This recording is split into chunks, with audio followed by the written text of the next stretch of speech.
Hi folks and welcome back. We said on Sunday, Mark and I promised to give you some ranking ideas for this Giltinan, which is only 3 sleeps away, Mark. It's Wednesday down here. We're in the club, as you can see. Nobody around. It's too early. As luck would have it, John Harris here, ex-Rag and Famish, now gone to Moths. Gone to the dark side, Johnny. Thanks for coming down. John's done a great job for us. He's donated a speed puck for another prize for you guys to shoot at, and we've decided to make that a pick the podium for the overall Giltinan. Now, it's the same routine. You've got to enter. Simon's going to get the special little box up so you can pick your picks for the overall. And we want you to have your picks in by Saturday afternoon at 12 o'clock. So you've got 2 races to go. You'll have the Saturday heat and the Sunday. You should have every bit of form that you're going to get by then. So have a shot at that. Speed puck, $395 they're worth or something. Yeah, that's what they retail for. So while we've got John here, John's done quite a bit of, 10, 12 years? How long have you been selling these things? I did 17 years straight, hence I'd earned a rest, I think. Sure did. Do you think you probably got the result you deserved in the Moths in the end? Yeah, I was happy with where I ended up for what I put into it, which was a reasonable amount, but probably not quite as much as the guys in front of me. And this thing here, the speed puck, obviously this is from your company Sailing Bits, isn't it? You're donating this, which is going to be a great thing. Now, in a Moth, what's the highest number you've seen on one of these? Personally, I haven't hit 30 knots, but 29 something or other. And just as a point of comparison, what's the highest number you've seen or you think you'd have on a skiff if you were running with this all the time on a skiff?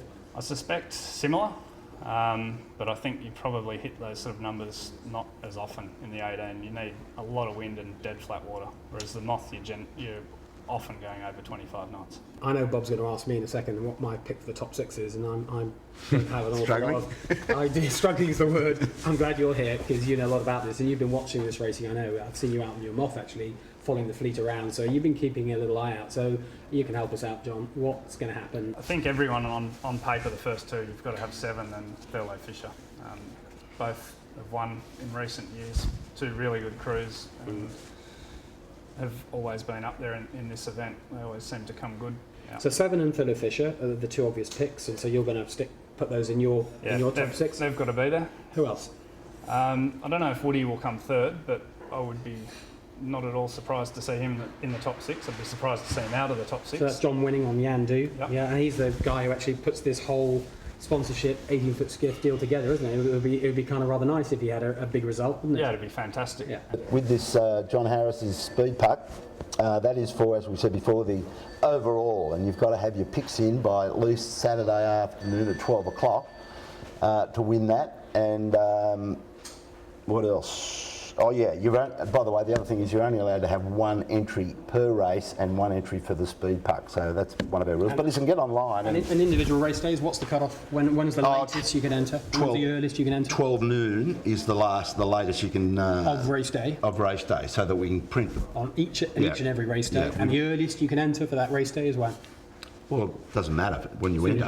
As soon as you want, you could enter them all now if you wanted to. Right. But I don't know if you want to do that. But we need the list. We print the list out and take it out on the boat so we know who's who in the zoo and who's looking like winning something. So we always tell the people on the day at the end of the race who's won it because we know we've got the sheet. And in terms of the information, I guess our coverage, it'll be like the last couple of years where we're filming it as we see it live. We're not editing anything whatsoever, and we put it up on the web as soon as we can, which typically is 6 to 12 hours later, isn't it? Simon is going to try and get it up in 6 hours. So that's when it goes up. That's when you see it. In addition to that, Simon is going to be working long and hard to do a 5-minute edit of each and every race as well. So there'll be a short snapshot of the race that just happened. YouTube style. And if you want to see the full version typically runs about an hour and a bit. 40 minutes. 40 minutes, and you don't miss much. Pretty much all the action is there. Yeah. And sometimes the first few days, maybe watching the long version will give you more insight about who could win the next day, because you'll see who's tacking, who's jibing, who's positioning tactically smart. You'll even get on, if we're lucky, we'll get up and close. You'll even see some of the setup and the rigs. And for you, slightly more technical people, you might use that to make your judgments. Yeah, and also, if you want to go onto the site, in our archive, we've got we've got the whole 8 races of last year's Giltinan from that zany invitation race, which was complete Inside-out race. Yeah. And all the heat. So you can see, you can just flip through those and watch the start, the middle, and the end, just to get a feel for how these races develop and what dramas. And the other thing we haven't spoken about is the effect of the ferries, the obstacle, the luck factor in this event is going to be. That's why I didn't go for. That's why I didn't go for Sevi in so many ways. Sevi struggles with. He attracts ferries, doesn't he? He does. He attracts any obstacle. He seems to be aiming at it. And the other thing is, for the overseas people that actually win something, you will get vouchers sent to you, money vouchers to the value of what goods you've won. So it'll just make it easier and more fun for us, at least, or easier for us and fun for you to receive and go and shop wherever you like. Yeah.